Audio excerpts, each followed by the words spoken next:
चलो दोस्तों, कैसे हो आप लोग। तो दोस्तों मैं आप सभी का स्वागत करता हूं आपके अपने प्रतिदिन कॉमर्स अकेडमी पे। दोस्तों आज हम ओसीएम के थर्ड चैप्टर से स्टार्ट करने वाले, इसका नाम है एंटरप्रेन्योरशिप डेवलपमेंट। ठीक है, तो चलिए स्टार्ट करते हैं। ऑलरेडी मैंने अकाउंट्स और इकोनॉमिक्स का 50% सिलेबस कंप्लीट कर लिया। आप उस चीजों को कंप्लीट कर सकते हैं, चीजों को कवर कर सकते हैं। यहाँ पे हम 2 दिनों में हमारे ओसीएम के भी 50% सिलेबस तक का कंप्लीट कर लेंगे।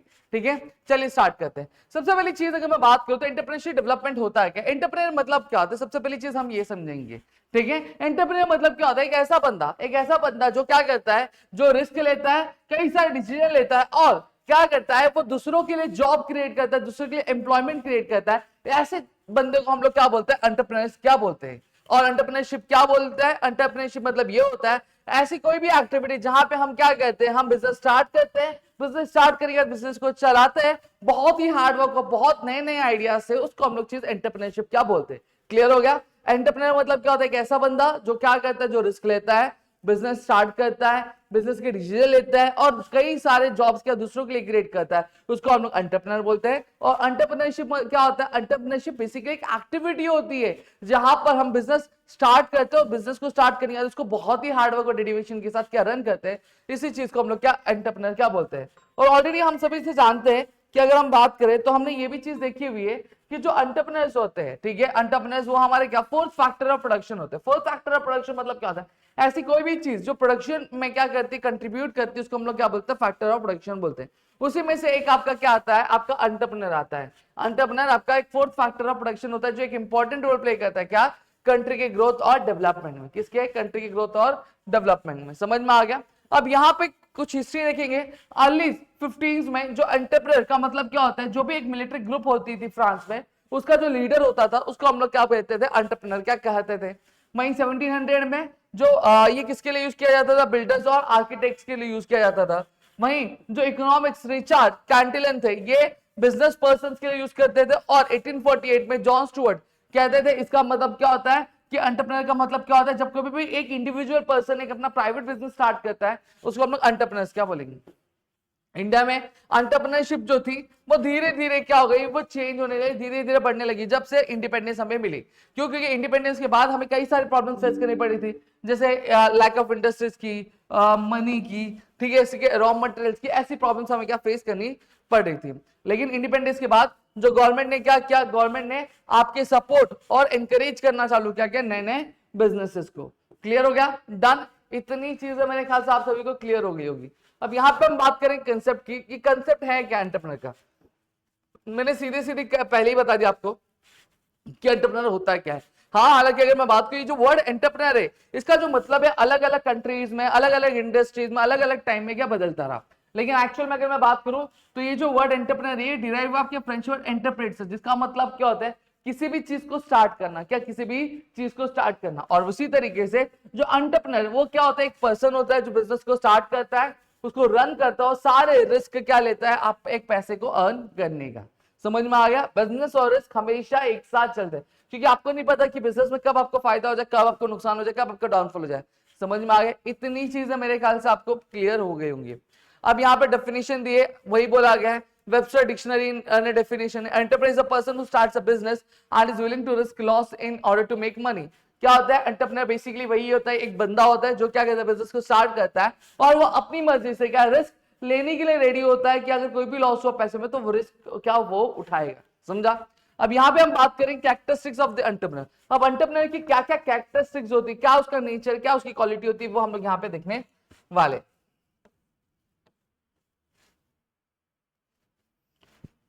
सबसे पहली चीज अगर हम बात करें तो पहला क्या आता है आपका इंटेलेक्चुअल कैपेबिलिटी। क्या आता है, इंटेलेक्चुअल कैपेबिलिटी। अब यहाँ पे एक जो एंटरप्रेन्योर होना चाहिए वो हमेशा स्मार्ट होना चाहिए, क्रिएटिव थिंकर होना चाहिए। वो बिजनेस सिचुएशन को बहुत ही ध्यान से क्या स्टडी करे और ध्यान से स्टडी करने के बाद एक लॉजिकल स्टडी करके उस पर एक लॉजिकल डिसीजन भी क्या ले।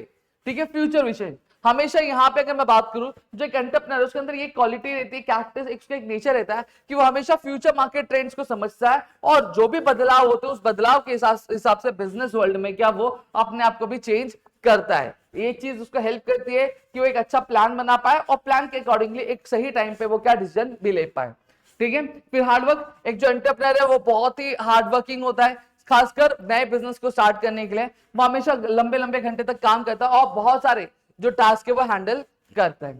फिर आता है technical knowledge, he has a good knowledge about his products. अब यहाँ पे अगर हम बात करें तो यहाँ पे जो एंटरप्रेन्योर होता है उसको अपने गुड्स के लिए बहुत ही अच्छे खासे नॉलेज होती है, उसके प्रोडक्ट्स के बारे में, उसके प्रोसेस के बारे में, उसकी टेक्नोलॉजी के बारे में, और हमेशा वो अपने आप को लेटेस्ट इंफॉर्मेशन के साथ क्या करता है, अपडेट करता रहता है कि मार्केट में अगर कोई नई चीज आ रही है, मार्केट में अगर कोई नई टेक्नोलॉजी आ रही है, तो हमेशा उस चीज से के साथ साथ वो क्या करता है, अपने आप को अपडेट करता रहता है। कम्युनिकेशन स्किल, एक जो एंटरप्रेन्योर को हमेशा अपने कस्टमर से बहुत ही क्लियर, बहुत ही प्यार से क्या बात करी, सिर्फ कस्टमर से नहीं, सप्लायर से, वर्कर से और बाकी सारे लोगों से। क्यों? क्योंकि जब कम्युनिकेशन अच्छी होगी तो आप अपने आइडियाज को अच्छे से शेयर कर पाओगे और उसी अकॉर्डिंगली आप क्या कर पाओगे, प्लान भी कर पाओगे।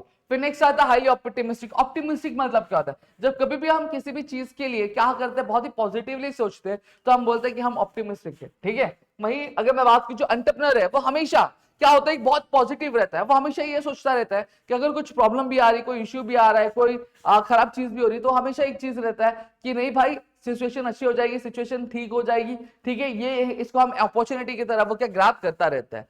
फिर आता है रिस्क बियरिंग कैपेसिटी। हमेशा ये क्या करता है, ये हमेशा रिस्क को कैलकुलेट करके चलता है। वो हमेशा ये जब प्लान बनाता है तो प्लान जब बनाता है तो हमेशा वो ध्यान रखता है कि अगर मैं ये चीज कर रहा हूं तो ये चीज करने की वजह से मेरे साथ ऐसी चीजें हो सकती है, अगर मैं ये चीज नहीं, ये चीज करूंगा तो मेरे साथ शायद ये वाली प्रॉब्लम क्या अकर हो सकती है। तो हमेशा वो प्रॉब्लम के साथ क्या रेडी रहता है और उसका सोल्यूशन भी निकाल के रखता है। सेल्फ कॉन्फिडेंस, हमेशा जो एक एंटरप्रेन्योर होता है वो अपने आप में क्या बिलीव करता है, भैया मेरे अंदर एक कैपेबिलिटी है, ये मेरे गोल्स है और इसको अचीव करने की जो कैपेबिलिटी है, फिर जो लाइक है वो मेरे अंदर है और मैं उसे अचीव करके ही रहूंगा। समझ में आ गया। नेक्स्ट आता है qualities of A successful entrepreneur. अब एक अच्छे एंटरप्रेन्योर, एक सक्सेसफुल एंटरप्रेन्योर के लिए क्या क्या क्वालिटीज चाहिए रहती है, वो सबसे पहली चीज डिसिप्लिन होता है। हमेशा एक जो एंटरप्रेन्योर होना चाहिए वो डिसिप्लिन होना चाहिए। समझ में आ गया, जो अपने गोल्स पे क्या प्रॉपर्ली काम कर सके और जितने भी उसके डिस्ट्रैक्शन को क्या वो बाहर रख सके। वो क्या करेगा, वो क्लियर प्लान बनाएगा और प्लान को बनाएगा स्टेप बाय स्टेप, उसको क्या करेगा, फॉलो करेगा ताकि वो अपने सक्सेस को अचीव कर सके।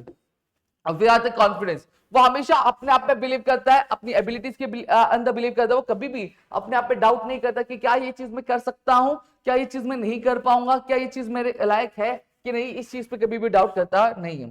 फिर आता है ओपन माइंडेड होता है, बहुत ही खुले दिमाग का होता है, ठीक है। वो हमेशा अगर मैं बात करूं, वो हर एक सिचुएशन में एक नई बिजनेस अपॉर्चुनिटीज को क्या ढूंढता रहता है, एक नई तकनीक को ढूंढता रहता है। वो कभी भी ऐसा नहीं होता है कि भाई ये हो गया या फिर वो हो गया, ये चीज खराब हो गई या फिर वो चीज खराब होगी, वह ऐसी कभी भी चीजें सोचता नहीं है।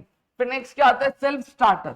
वो कभी भी कोई भी काम करना है तो काम करने के लिए दूसरों पे नहीं रुकता या फिर दूसरों पे निर्भर नहीं रहता। वो हमेशा क्या करता है, खुद इनिशिएटिव लेता है, खुद मेहनत करेगा, खुद ध्यान रखेगा चीजों का और वो वेट नहीं करेगा, चीजों को स्टार्ट करता है। फिर आता है कॉम्पिटिटिव, वो हमेशा उसका जो नेचर होता है वो कॉम्पिटिटिव नेचर होना चाहिए। क्यों? क्योंकि वो हमेशा दूसरों से अच्छा करना चाहता है। वो अपनी कंपनी के लिए बहुत ही हार्ड वर्क करता है ताकि वो अपनी कंपनी को बेस्ट बना सके और अपनी कंपनी के अचीवमेंट को क्या लोगों तक क्या पहुंचा सके। नेक्स्ट आता है क्रिएटिविटी। वो एक देखो, एक नॉर्मल बंदा होता है, एक अलग बंदा होता है। जो नॉर्मल बंदा है वो भीड़ में चलता रहता है और जो अलग बंदा है वो भीड़ से हटके चलता रहता है। तो यहाँ पे अगर मैं बात करूं तो यहाँ पे जो एंटरप्रेन्योर है वो भीड़ से अलग चलने वाला है। यह हमेशा क्रिएटिव होता है, वो हमेशा चीजों को अलग अलग पर्सपेक्टिव से सोचता है, अलग ढंग से सोचता है, जहां पे वो हर प्रॉब्लम के नए नए सोल्यूशंस का लेकर आता है, ठीक है। वो आइडियाज से, ठीक है, सिचुएशन से बहुत ही अलग तरीके से कनेक्ट रहता है, जैसे नॉर्मल लोग कनेक्ट नहीं हो पाते और वो अपनी चीजों को बढ़ाता रहता है।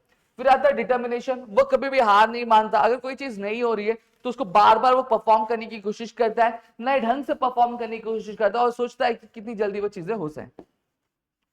स्ट्रॉन्ग कम्युनिकेशन स्किल, मैंने अभी आपको बताया, वो बहुत ही क्लियरली और इफेक्टिवली अपने एम्प्लॉइज के साथ क्या बात कर सकता है, कस्टमर से बात कर सकता है और वो हमेशा अपनी टीम को मोटिवेट करता है और उनको एक्सप्लेन करता है नए नए आइडियाज जिससे वो अपने बिजनेस को ग्रो कर सके। ठीक है। स्ट्रॉन्ग वर्क एथिक, वो बहुत ही हार्ड वर्किंग होता है। वो ही after often being the first to arrive and the last to leave. अब यहाँ पे मैं बात करूं, वो इतनी मेहनती होता है कि जब उसकी जो कंपनी होती है उस कंपनी में सबसे पहले आता वो है और लेकिन सबसे लास्ट आता कौन है, वही सबसे लास्ट क्या जाता है। पैशन, जो एक एंटरप्रेन्योर होता है वो हमेशा अपने काम को बहुत प्यार करता है। उसका जो पैशन होता है वो उसके मजे मस्ती पैसों से बहुत बड़ा होता है और वो हमेशा नई नई चीजें लाता रहता है और ज्यादा घंटे काम करता है ताकि वो अपने बिजनेस को इंप्रूव कर सके। समझ में आ गया? इतनी चीजें मेरे ख्याल से आपको एंटरप्रेन्योर की क्लियर हो गई होंगी। नेक्स्ट अब बात करेंगे functions of an entrepreneur. Already अगर मैं बात करूं तो इनोवेशन, इनोवेशन मतलब क्या होता है, कोई भी नई चीज। जो एंटरप्रेन्योर होता है, एक इनोवेटर होता है, वो हमेशा एक नए प्रोडक्ट क्रिएट करता है या फिर जो एग्जिस्टिंग प्रोडक्ट्स है उनको इंप्रूव करने की कोशिश करता है ताकि जो कस्टमर के सेटिस्फेक्शन को वो अचीव कर सके। इनोवेशन क्या करता है, हेल्प करता है जो भी बिजनेस प्रॉब्लम्स होती है उनको खत्म करने के लिए और साथ ही साथ बिजनेस को बढ़ा के रखने के लिए।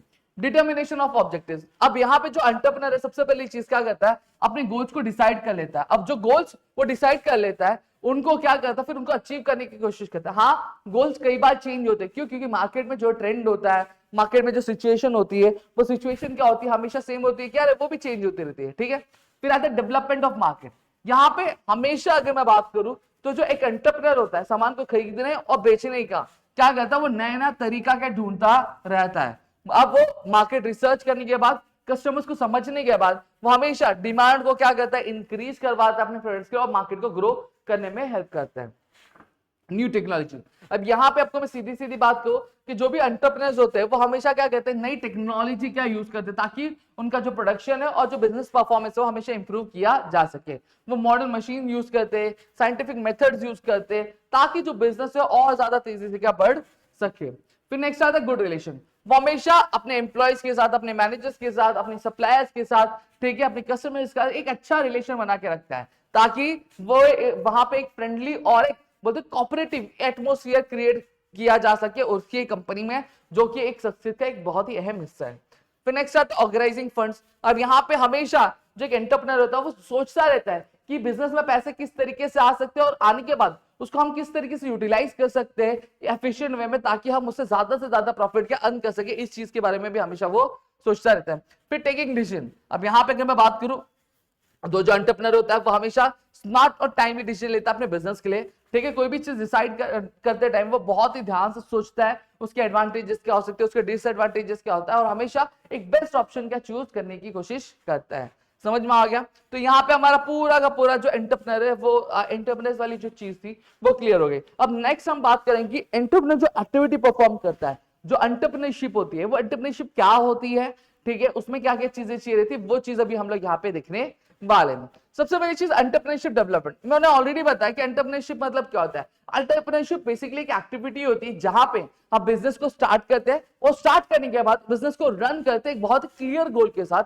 तो इस तरह की एक्टिविटी को हम लोग क्या बोलते हैं, बिजनेस एंटरप्रेन्योरशिप क्या बोलते हैं, ठीक है। ये जो चीज होती है, ये चीज एक इंडिविजुअल द्वारा या फिर ग्रुप ऑफ इंडिविजुअल, मतलब एक पर्सन के द्वारा नहीं तो कई सारे लोगों द्वारा क्या परफॉर्म किया जाता है ताकि वो प्रॉफिट क्या अर्न सके, ठीक है, क्या करके, गुड्स को प्रोड्यूस और सेल करके। समझ में आ गया? नेक्स्ट अब बात करेंगे कैरेक्टरिस्टिक्स ऑफ एंटरप्रेन्योरशिप। अब इस एक्टिविटी के जो एंटरप्रेन्योरशिप है इसकी कैरेक्टरिस्टिक्स क्या होते हैं, इसका नेचर क्या? सबसे पहली चीज क्या आता है, इनोवेशन।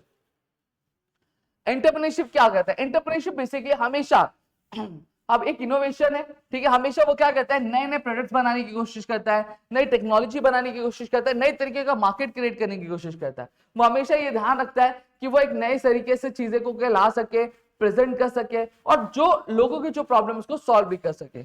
नेक्स्ट आता है economic activity. Entrepreneurship basically perform भी इसलिए की जाती है ताकि वो गुड्स और सर्विसेज को प्रोड्यूस कर सके और प्रोड्यूस करने के बाद वो लोगों की जो नीड है उनके हिसाब से उनको क्या सेल कर सके ताकि उनकी जो वांट है वो सेटिस्फाई की जा सके।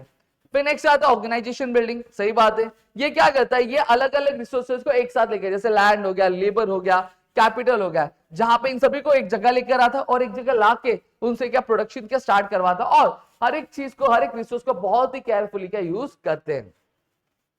नेक्स्ट आता है क्रिएटिव आइडिया। क्रिएटिव आइडिया क्या है? क्रिएटिव मींस मतलब क्या होता है, हमेशा एक नए और एक अच्छे आइडिया को, देखिए बेहतर आइडिया को हम लोग क्या बोलते हैं, क्रिएटिविटी क्या बोलते हैं। एंटरप्रेन्योरशिप क्या यूज करते हैं या फिर एंटरप्रेन्योर्स क्या यूज करते हैं, एंटरप्रेन्योर्स हमेशा क्रिएटिविटी यूज करते हैं ताकि वो एक नए प्रोडक्ट क्या बना सके या फिर जो पुराना प्रोडक्ट है उस पुराने प्रोडक्ट को वो और अच्छे से इंप्रूव कर सके ताकि जो बिजनेस है वो ग्रो की जा सके। फिर नेक्स्ट आता है मैनेजरियल स्किल एंड लीडरशिप। एक जो सक्सेसफुल एंटरप्रेन्योर होता है वो हमेशा एक स्ट्रॉन्ग लीडरशिप, एक स्ट्रॉन्ग मैनेजमेंट स्किल क्या रखता है, वो हमेशा अपनी टीम को क्या गाइड करेगा, ठीक है, अच्छा डिसीजन लेगा और हमेशा वो फोकस रहेगा कि उसको सिर्फ प्रॉफिट अर्न करना नहीं है, उसको हमेशा सिर्फ प्रॉफिट अर्न करना होता है क्या? नहीं, एंटरप्रेन्योरशिप मतलब सिर्फ पैसा अर्न करना ही नहीं, सोसाइटी की जो प्रॉब्लम्स उसको भी सॉल्व करना और जॉब्स भी क्रिएट करना, ठीक है। तो हमेशा वो क्या सिर्फ प्रॉफिट अर्न करेगा नहीं।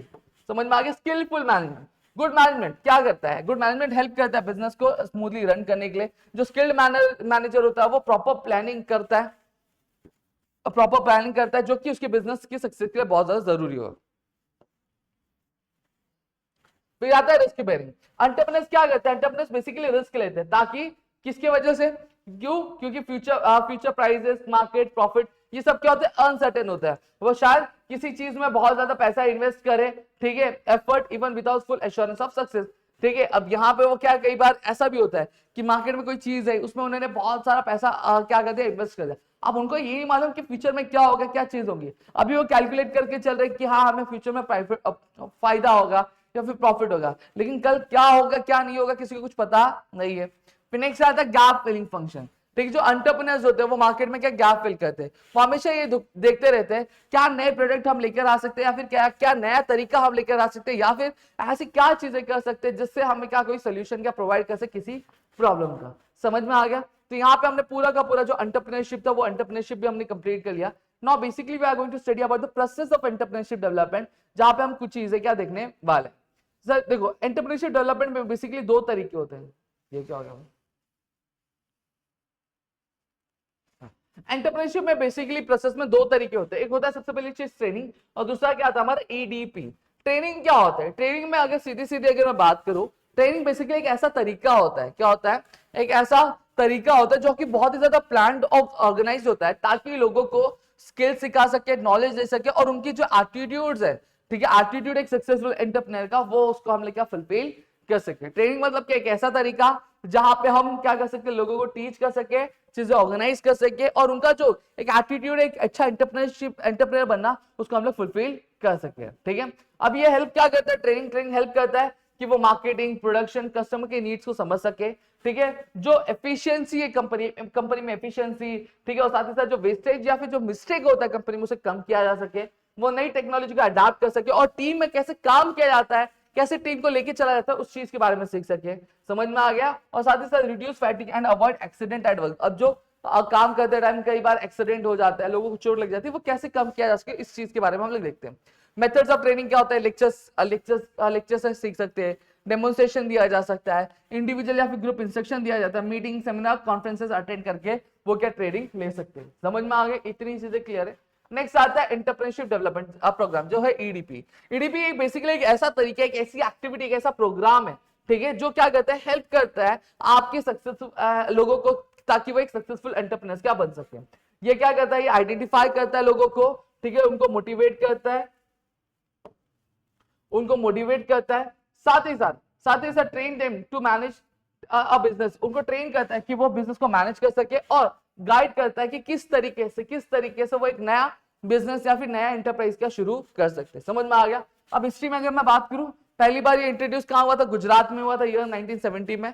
ठीक है, ये किस पे बेस है? ये बेस है आपके एक्सपेरिमेंट जो कि मैकक्लेन जो ककीनदा आंध्र प्रदेश में किया गया था, जहां पे जो बिजनेसमैन है को ट्रेन किया गया था, मोटिवेट किया था।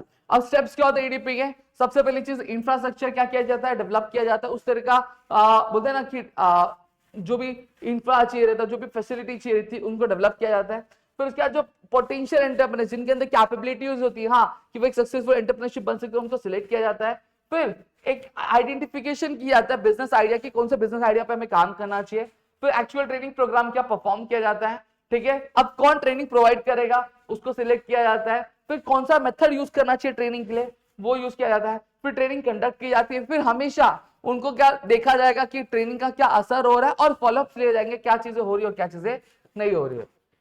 अब ऑब्जेक्टिव क्या होता है ईडीपी का? मोटिव क्या है? सबसे पहली चीज, वो एंटरप्रेन्योरशिप ग्रोथ जो है कंट्री में, उसको क्या करना चाहते हैं? एनकरेज करना चाहते हैं। वो हमेशा बेस्ट यूज करना चाहते हैं अवॉइडेबल रिसोर्सेज का, ठीक है, वो जो बैकवर्ड रीजन है, और साथ ही साथ जो इकोनॉमिक स्टेटस है, जो डिसएडवांटेज ग्रुप का, उनको डेवलप करना चाहते हैं। फॉर एम्प्लॉयमेंट अपॉर्चुनिटीज क्रिएट करना चाहते हैं, और जो स्मॉल और मीडियम स्केल इंडस्ट्रीज है, उनको एक्सपांड करना चाहते हैं।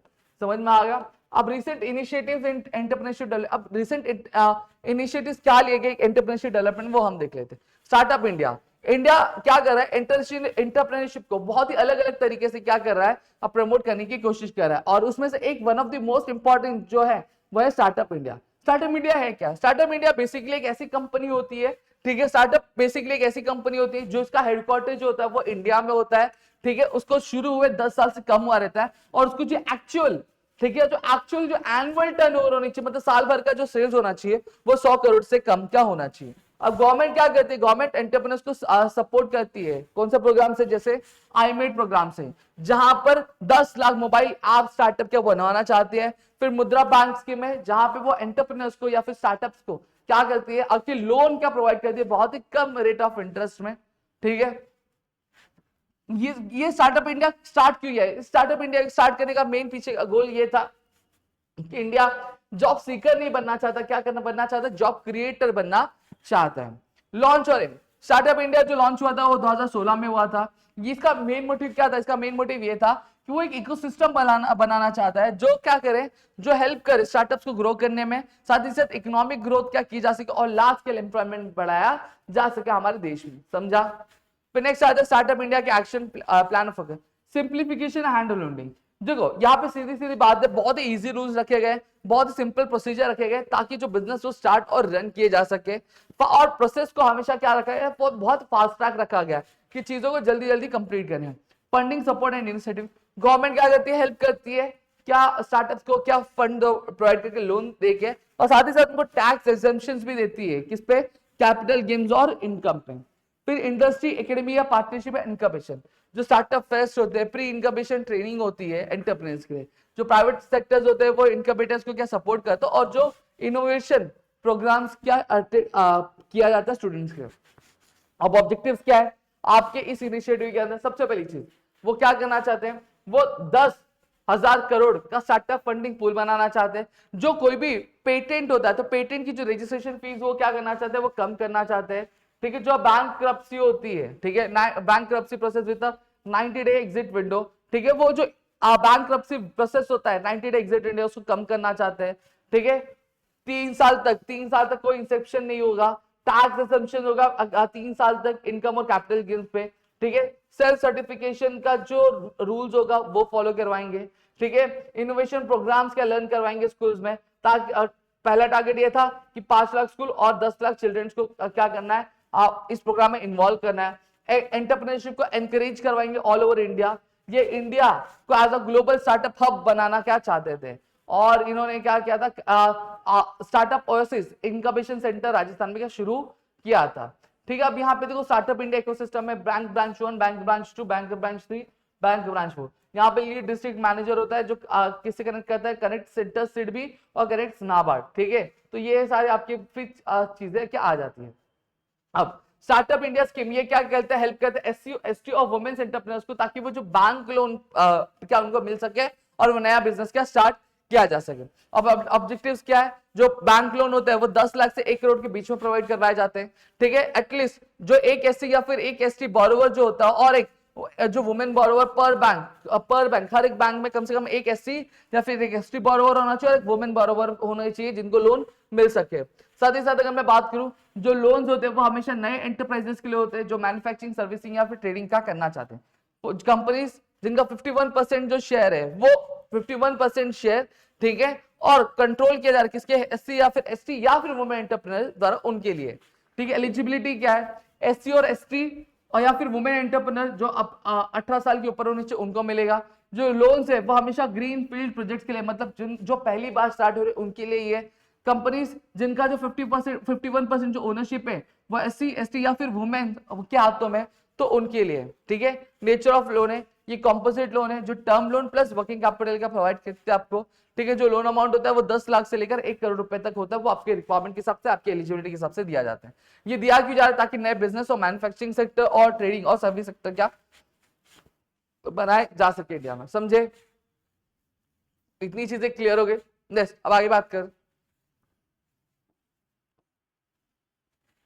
Size of loan. 75% of project cost term loan plus working capital मिला के जो बोरोवर है कम से कम 25% जो प्रोजेक्ट कॉस्ट क्या खुद से कंट्रीब्यूट करना चाहिए। मतलब लोन जो मिलेगा वो आपको 100% लोन नहीं मिलेगा, वो 75% मिलेगा, 25% आपको अपनी जेब से डालना पड़ेगा। इंटरेस्ट रेट क्या होता है? बाकी बैंक्स के कंपैरिजन में जो इंटरेस्ट लोन है इंटरेस्ट रेट होता है वो बहुत ही कम होता है, ठीक है। सिक्योरिटी क्या होती है? प्राइमरी सिक्योरिटी या फिर कोलेटरल और CGF स्टाइल गारंटी क्या रखनी पड़ती है, ठीक है। रीपेमेंट आपको 7 साल के अंदर करना चाहिए और ज्यादा से ज्यादा आपको 18 महीने का क्या मिलेगा, मोनिटोरियम, मतलब 1.5 साल का आपको क्या मिलेगा, गैप मिलेगा। Working capital up to ₹10 lakh via overdraft, above ₹10 lakh विया कैश क्रेडिट लिमिट, ठीक है। रुपए debit card provided for convenience, रुपए का मतलब रुपए जो आपका सिस्टम होता है, ठीक है। रुपए आपने रुपए डेबिट कार्ड देखे होंगे ना, जैसे वीजा कार्ड होता है वैसे रुपए का कार्ड होता है इंडिया में, ठीक है। तो वो किया जाता है ताकि वो प्रोवाइड किया जाता है ताकि वो इजिली एक्सेसिबल है। मार्जिन मनी जो बोरोवर्स क्या करे, कंट्रीब्यूट करे 25% प्रोजेक्ट कॉस्ट का, वो एलिजिबल हो सकते हैं सेंट्रल या फिर स्टेट स्कीम्स के लिए भी, ठीक है। फिर अब यहाँ पे आता है हमारे एग्रो टूरिज्म के बारे में बात किया। एग्रो टूरिज्म बेसिकली क्या होता है, एग्रो टूरिज्म बेसिकली सीधी बात करूं तो आपका जब कभी भी जो रूरल एरियाज की, ठीक है, या फिर जो फार्मिंग की जो टूरिज्म होता है या फिर फार्मिंग के जो एक्सपीरियंस होते हैं या फिर रूरल एरियाज के जो एक्सपीरियंस जो प्रोवाइड की जाती है उसी चीज को हम लोग एग्रो टूरिज्म क्या बोलते हैं यहाँ पे, ठीक है। ये आप रीड कर सकते हो। एक्टिविटीज होती है एग्रो टूरिज्म की, जैसे आउटडोर फन में क्या होता है, ट्रेकिंग होता है, फिशिंग होता है, हॉर्स बैक राइडिंग होता है, वाइल्ड लाइफ स्टडी होता है। लर्निंग एक्सपीरियंस का फार्मिंग एक्टिविटीज हम देखते हैं, जैसे राइस प्लांट कैसे किया जाता है, कुक कैसे किया जाता है ट्रेडिशनल स्टोव पे। एंटरटेनमेंट में बेसिक देख लिया, हार्वेस्ट फेस्टिवल होता है जैसे हुरदा पार्टी महाराष्ट्र में, ठीक है। हॉस्पिटलिटी जो फार्म में होता है, फार्म स्टेज मतलब आप खेत में रह सकते हैं या फिर खेतों में जो घर होता है वहां पे रह सकते हैं, और टूरिस्ट क्या गाइड किए जाते हैं, ठीक है, टूरिस्ट को गाइड किया जाता है। ऑन फार्म सेल्स, यहाँ पे क्या किया, जो फार्म प्रोडक्ट्स होते हैं वो डायरेक्टली विजिटर्स को सेल क्या किया जाता है। समझ में आ गया, क्लियर हो गया, ये पूरी चीजें इसको आप रीड कर लो। फिर आता है इंटरप्रेन्योर। इंटरप्रेन्योर मतलब क्या होता है, सीधी बात करूं, जब एक इंटरप्रेन्योर क्या बेसिकली एक ऐसा बंदा होता है जो कंपनी का ओनर नहीं होता है, शायद कंपनी का एम्प्लॉय हो, ठीक है, जहां पे उसको क्या किया जाता है, मोटिवेट किया जाता है, ठीक है भैया आप नए आइडियाज लेकर आओ, ठीक है, नए आइडियाज आप क्या करो, इन्वेस्ट करो, कंपनी को ग्रो करने में हेल्प करो। तो इस तरीके बंदे को हम लोग क्या बोलते हैं, इंटरप्रेन्योर बोलते हैं। अब इंटरप्रेन्योर जो होता है वो अपनी जेब से पैसा लगाता नहीं है, बस वो नए आइडियाज लेकर आता है, नई चीजें लाता है ताकि वो बिजनेस को क्या ग्रो कर सके, बस इतना ही उसका काम क्या रहता है। इसी चीज को हम लोग एंटरप्रेन्योर क्या बोलते हैं, ठीक है। ये आप इसको रीड कर सकते हो, पढ़ सकते हो, मैं आपको बता भी देता हूँ। एंटरप्रेन्योर बेसिकली एक एम्प्लॉय होता है जिसके पास अथॉरिटी होती है, जिसके पास क्या पूरी जवाबदारी होती है, ठीक है, पूरा बोलते हैं ना कि उसके पास राइट होता है, अधिकार होता है कि वो कंपनी में नए नए इनोवेटिव और क्रिएटिव आइडियाज का यूज कर सकता है, उसको इंप्लीमेंट कर सकता है ताकि वो कंपनी को ग्रो कर सके।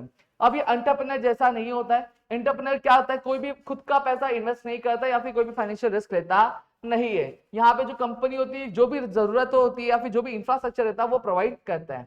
अब उनका जो आइडिया होता है या प्रोडक्ट होता है वो हो सकता है कि तुरंत या फिर तुरंत ना किसी भी तरह का रेवेन्यू क्या करे, रिसीव करे, लेकिन वो हमेशा उनको क्या मिलती रहती है, हमेशा सैलरी क्या मिलती रहती है। समझ में आ गया, तो आप ये रीड कर सकते हो, आपको क्लियर हो जाएगा एंटरप्रेन्योर मतलब और क्या है। डन। तो यहाँ पे पूरा का पूरा चैप्टर मैंने एक्सप्लेन कर दिया, होप्स आपको चीजें पूरी क्लियर हो गई। स्टिल अगर कोई भी डाउट है, कोई भी दिक्कत है, प्लीज कमेंट सेक्शन में कमेंट करके जरूर बताना। और ऐसी वीडियो तो फटाफट से चैनल को सब्सक्राइब नहीं हो तो चैनल सब्सक्राइब कर लो, दोस्तों के साथ शेयर कर दो ताकि ऐसे और कैसे वीडियो आपके लिए लेकर आए। मिलते हैं हमारे अगली वीडियो में, तब तक के लिए घर पर सुरक्षित अपने साथ रखना दोस्तों।